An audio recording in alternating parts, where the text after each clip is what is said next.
لما تحصل كارثة طبيعية، أول شي بيخطر ببالنا هو إنه المساعدة لازم توصل فوراً، صح؟ لكن تخيلوا لو في شرط غريب بيجبر الضحايا على الانتظار، شرط يوصف المصدر اللي بنعتمد عليه بإنه صادم وخطير. هذا هو الموضوع اللي رح نتعمق فيه اليوم. بالفعل، كاين واحد الشرط صادم وخطير. هذه الكلمات مش مجرد وصف عادي أبداً، هذه مثل ما تقول صرخ التحذير جاي من المصدر، وهي بتلخص لنا قضية إنسانية وإدارية معقدة جداً. يلا بينا ندخل في تفاصيلها. نعم، شرط تعويض صادم. المصدر بيوصل لدرجة أنه يوصف القاعدة هذه بأنها فضيحة حقيقية.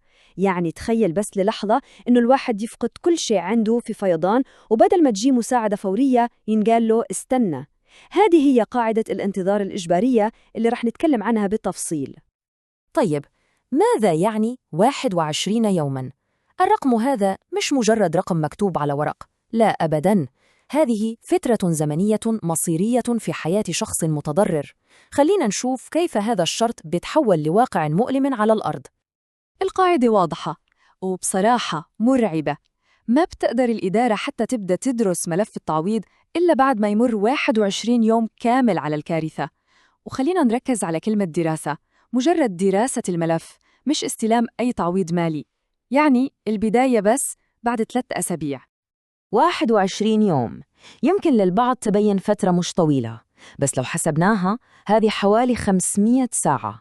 500 ساعة كاملة من الانتظار والقلق لشخص خسر بيته وكل شيء يملكه. تخيلوا الموقف. وهون طبعاً بيجي السؤال اللي أكيد الكل بفكر فيه واللي بيطرحه المصدر: وين المنطق في هذا كله؟ كيف ممكن نطلب من أسرة فقدت بيتها أو مأواها إنها تنتظر 3 أسابيع بس عشان تبدأ الإجراءات؟ مجرد البداية. وهذا بياخدنا للسؤال الأهم: وين يكمن الخطر؟ الخطر الحقيقي حسب المصدر موجود في الفجوة الكبيرة جداً بين اللي الناس بتحتاجه وبتتوقعه وقت الأزمات وبين اللي بتفرضه هذا السياسي على أرض الواقع. الفارق كبير جداً وواضح. المفروض اللي يصير في أي كارثة هو تدخل سريع دعمه الفوري، هذا هو المنطقي. لكن اللي بيصير فعلياً حسب المصدر هو العكس تماماً: إجراءات معقدة وطويلة وانتظار بيزيد من معاناة الناس أكثر وأكثر. المصدر بيلخص كل هالمأساة بعبارة قوية ومؤلمة جداً، يقول: وكأن المتضرر يجب أن يعاني مرتين، مرة من الكارثة ومرة من الإدارة. يعني فعلاً كأنها معاناة فوق المعاناة. طيب، شو هو التأثير الفعلي على الأسر المتضررة؟ هذه المعاناة المزدوجة مش بس مجرد كلام أو شعور، لا، إلها عواقب حقيقية وخطيرة وملموسة. خلينا نشوف كيف هذا الشرط بيأثر بشكل مباشر على حياة الناس. أول شيء، الكلفة الإنسانية، وهي فادحة جداً. تأخير التعويضات مش مجرد تأخير ورقة في ملف، لا، الموضوع أكبر من كده بكتير. معناه ترك عائلات في وضع صعب جداً، بدون بيت وبدون مأوى. معناه غرقهم في أزمة مالية خانقة في وقتهم فيه بأمس الحاجة للمساعدة. وفوق كل هذا الضغط المالي والنفسي في عبء ثاني: العبء البيروقراطي الثقيل. يعني يطلب من الناس اللي خسروا كل شيء إنهم يجمعوا ملفات ووثائق ويتنقلوا بين الإدارات، وكل هذا وهم بينتظروا المساعدة اللي لسه ما وصلت. هؤلاء ناس محتاجين للدعم، ما بيطلبوا شيء زيادة. وهذا كله بيخلينا نوصل لسؤال أكبر، سؤال عن دور الدولة نفسها.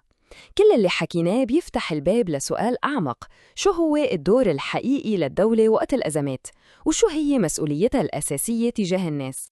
حسب تحليل المصدر، الرسالة اللي بتوصل للناس من وراء هاي السياسة رسالة قاسية جداً واضحة: دبر حالك بنفسك وعاني بصمت، وبعدين إحنا منقرر إذا بتستحق المساعدة أو لا.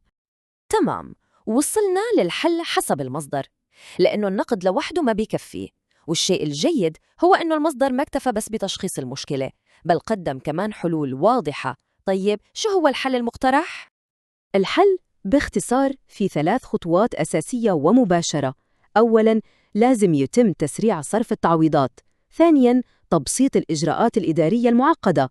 والخطوة الثالثة، واللي هي يمكن أهم شيء، هي احترام كرامة المتضررين في كل خطوة من العملية. وفي النهاية منختم بنفس السؤال القوي اللي طرحه المصدر: الفيضانات ما بتستنى حدا. طيب، ليش الإدارة لازم تستنى؟ سؤال مهم جداً وبيخلينا نفكر كتير.